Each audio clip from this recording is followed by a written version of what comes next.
कौमी असम्बली की ज़िमनी इलेक्शन में तमाम 33 हलकों में इमरान खान उम्मीदवार होंगे। इंतखाबात में ताख़ीर आइन पर हमले के मुतरादिफ होगी। अवाम मुआशी दलदल में धंसाने वाले लोटे से टोले से निजात चाहते हैं। शाह महमूद कुरैशी की ज़मान पाक इजलास के बाद मीडिया ब्रीफिंग। कहा, तहरीक इंसाफ ने 4 करारदादें मंजूर की हैं। इमरान खान को हटाने की कोशिश एक तबके के जहन में है।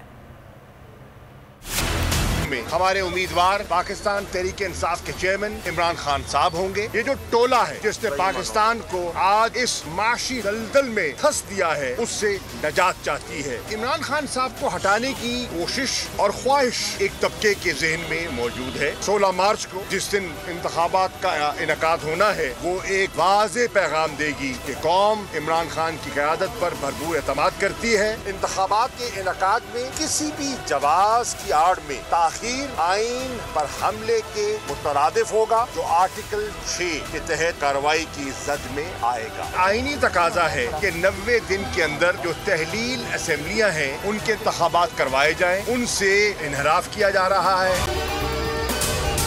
अगर आपको ये वीडियो पसंद आई है तो हमारे चैनल को सब्सक्राइब करें और बेल आइकन को प्रेस करें।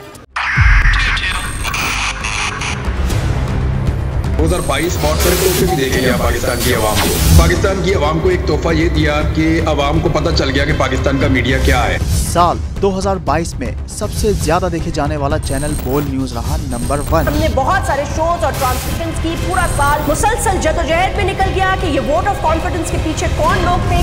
तोड़े रेटिंग के सभी रिकॉर्ड। सोशल मीडिया पर भी सबसे ज्यादा तेजी से 2.4 बिलियन व्यूज का संगे मील अबूर किया। एंकर्स को भी आवाम में सबसे ज्यादा मकबूलियत मिली और सोशल मीडिया पर भी बोल रहा सब पर सब्सक्राइब करें और बेल दबाएं ताकि कोई खबर रह न जाए।